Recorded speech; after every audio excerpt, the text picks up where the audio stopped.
Congolaises, Congolais, mes chers compatriotes,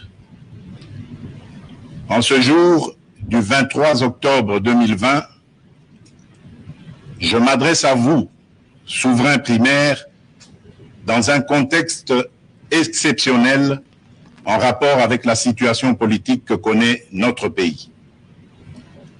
Ce contexte de fragilité de notre pays, de même que les résultats électoraux de janvier 2019, nous ont forcés à élargir nos rassemblements pour nous unir au-delà de nos familles politiques traditionnelles. Cet effort de recomposition a touché aussi bien le pouvoir sortant que l'ancienne opposition, ce qui a conduit à une situation inédite où des adversaires farouches d'hier sont devenus des alliés. Nous avions choisi de gérer le pays au sein d'une coalition qui semblait constituer la solution idoine pour sortir le pays de ces différentes crises récurrentes et préserver ainsi les acquis de l'alternance.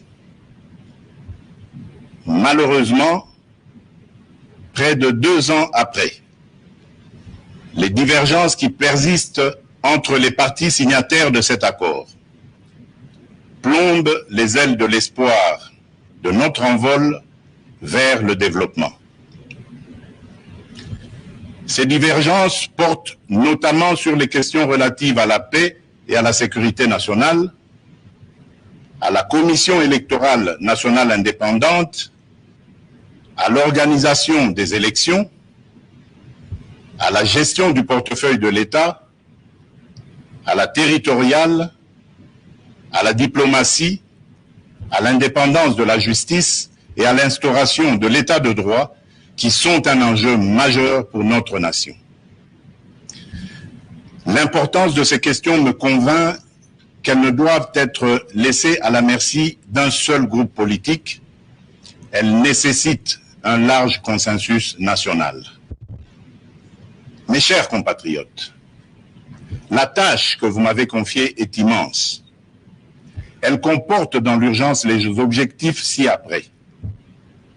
Rétablir la paix là où elle est compromise et la consolider là où elle existe, construire la démocratie, organiser des élections crédibles dans les délais constitutionnels, renforcer l'état de droit, bâtir nos infrastructures, assurer la santé à nos populations, garantir l'éducation de nos enfants, donner une perspective économique à notre jeunesse et promouvoir davantage les droits des femmes.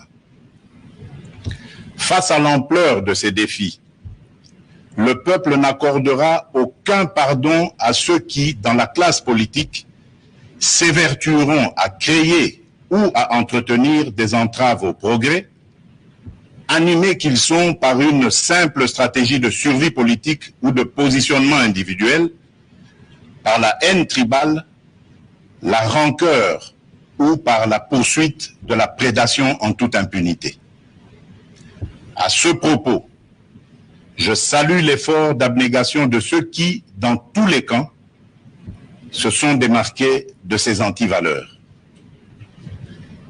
Mes chers compatriotes, l'état de droit que nous voulons vient d'être conforté par la prestation de serment de 3 juges constitutionnels, ce qui désormais assure à cette juridiction un fonctionnement régulier. Mes chers compatriotes, la restauration de l'état de droit dans notre pays n'est pas un leurre, mais le fruit d'une volonté politique, du reste coulée dans un programme de gouvernement tel qu'adopté par le Parlement. Il demeure vrai que sa mise en œuvre énerve certains nostalgiques, habitués à l'impunité et au traitement de faveur. Ceci étant, le partage des valeurs liées à l'état de droit et à la justice constitue la condition sine qua non de tout partenariat aux actions de mon mandat. Mes chers compatriotes, chaque année, plus de 2 millions d'enfants congolais naissent et s'ajoutent au nombre déjà important de notre population. Nous sommes individuellement et collectivement responsables de leur destin. Nous ne pouvons laisser leur avenir à la merci de pesanteurs ou écueils inhérents aux pratiques politiciennes qui retardent ou affaiblissent la réalisation du programme pour lequel vous m'avez élu. En tant que chef de l'État, représentant de la nation et symbole de l'unité nationale, j'assure par mon arbitrage, en vertu de l'article 69 de la Constitution, le fonctionnement régulier des pouvoirs publics et des institutions, ainsi que la continuité de l'État. Je réitère l'engagement de mon serment de ne jamais faillir à cette mission sacrée et de ne jamais trahir le Congo. Je ne laisserai aucun engagement politique de quelque nature que ce soit primer sur mes prérogatives constitutionnelles et sur l'intérêt supérieur du peuple congolais.